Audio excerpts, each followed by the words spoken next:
Today we're going to look at how to calculate percent yield. So why don't we end up with as much product as we should get?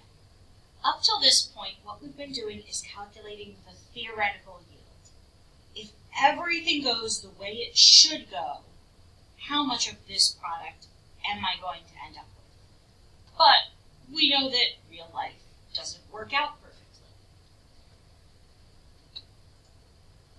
So we are going to be calculating theoretical yields, just like we've been doing, and then explain why our experimental yields are often smaller than the theoretical yield, and be able to calculate the percent yield.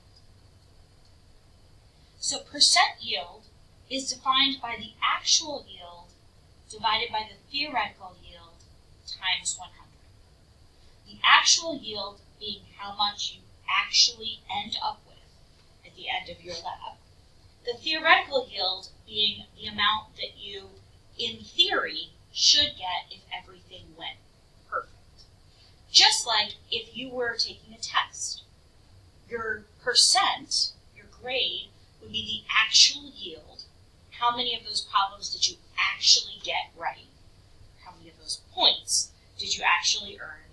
Divided by, theoretically, how many could you have gotten if you did everything perfect? And then times 100 just to move the decimal point and put it into percent form.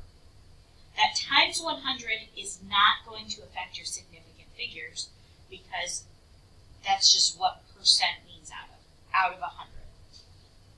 The theoretical yield is the mass of a product that you actually calculate doing the stoichiometric conversions that we've been doing.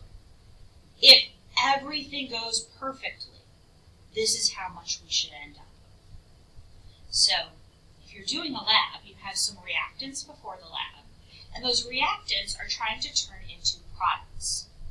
Something's going to run out first. That thing that runs out is actually called your limiting reactant. The thing that you have extra of is called the excess reactant. Here it just says the leftover reactants. How much I have left over is not going to affect my percent yield. But I have my reactants, they're turning into products. That's how much, in theory, I should get if I don't lose anything. But we know that particles have to actually hit each other in order to react. It could be that there's a couple atoms left over in the container that just didn't react. Or maybe some of it splashed out of your container or got stuck to your container. All of those things are things that could cause you to lose some of the product that you really should have had. Our goal is to get 100% yield, and the closer to that we get, the better we're doing. To calculate it, I have this question that says I start the following reaction with 40 grams of magnesium and an excess of HNO3. That excess of HNO3 means I have plenty of HNO3 for all of the 40 grams of magnesium to react.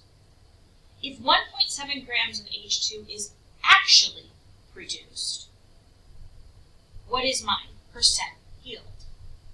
All right, this 1.7 grams of hydrogen is my actual yield. That's what I actually get. First, I need to do the calculation to figure out, in theory, how much H2 should I get if all 40 grams of magnesium is used up. Well, 40 grams of magnesium, I need to do my stoichiometry.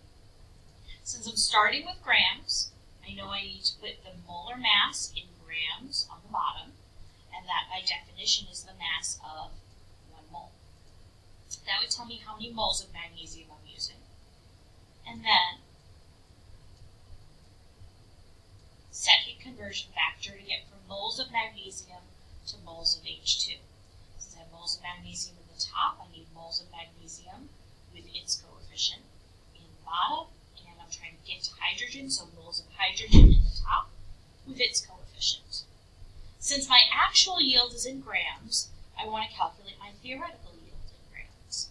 So I need to go from moles of H2 to mass of H2. moles of H2 is on the top, so 1 mole of H2 on the bottom, and the molar mass of H2 on the top. So if I look, I've got grams of magnesium, cancels. Moles of magnesium, cancels. Moles of hydrogen, cancels. And I'm left with units of grams of hydrogen, which is what I'm looking for my theoretical yield. When I plug that into my calculator, I get 3.3176, with a lot of decimals after that, grams of H2. If everything goes perfectly, I should end up with 3.3176, etc., grams of H2. Now, I didn't round to significant figures yet because I'm not done. Calculating the theoretical yield is just the first step to getting the percent yield. You'll remember the formula for percent yield is actual divided by theoretical. Again, the theoretical is what you calculate in your stoichiometry. The actual will be given to you. Or, in some cases, you might be trying to find it if it tells you the percent yield times 100, just to get it into percent form. 1.7 has two significant figures.